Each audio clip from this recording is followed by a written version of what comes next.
Well, we begin in San Jose, where some people who had been living on the streets now have a safe place to sleep. Good evening, I'm Ryan Yamamoto.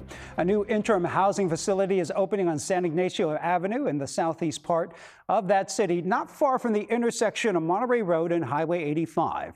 Len Ramirez spoke to a resident about the life-changing accommodations. Well, it was less than a year ago that this was all just vacant land. Now, this is home for about 70 people who used to live on the streets, some of them from right here in this neighborhood. Zach Plumo and his dog Baby finally have a safe and secure place to call home after years of living on the streets of San Jose. It's the city's newest interim housing community that gives Zach a home base while he works on health issues and finding a job. It's the world, you know. It's better. It's not just better. It's everything, man. You know, it's everything I didn't have.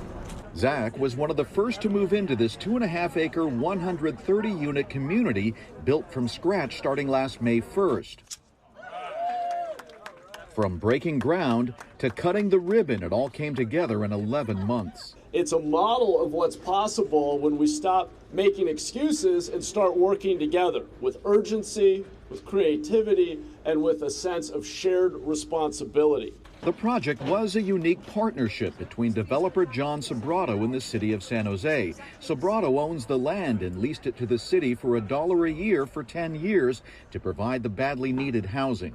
I think we all have to work together if we're going to solve this issue, and I'm delighted to have a part in that. San Jose has been moving fast to sweep encampments and lived-in RVs along creeks in the city's streets this year. At the same time, San Jose is adding 1,400 new beds or safe parking spaces, with 3 sites opening this year, including this one, according to the city's mid-year housing report. This site has 1- and 2-person units, showers, laundry, and kitchen areas, plus counseling service. And although it's not enough to house all of those being swept, the mayor says it's giving some people a place to go, with more on the way. And we do need to create mechanisms for holding people accountable for at least coming indoors when we're offering safe, dignified, low-barrier housing. You can bring your pets. Zach says he had been offered interim housing before, but says he wasn't ready then. He is now. It was the dog that changed it this time.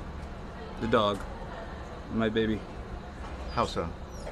She just gave me the drive, the motivation, the want. I'm amazed how robust these units are. They say 15 years, but I think they're going to last 30 or 40 years. John Sobrato was impressed with a community that was built on the land he leased for practically nothing, and says if it proves to be a success over time, there's room to expand the project on the 2.5 acres of vacant land he also owns next door. And Len mentioned how the city's push to build shelter has coincided with ramped-up sweeps of encampments.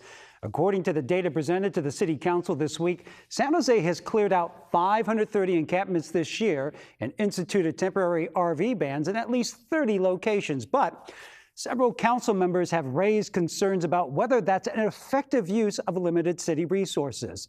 They say community members have told them by conducting sweeps without the guarantee of shelter, that pushes unhoused people out of encampments and into neighborhoods.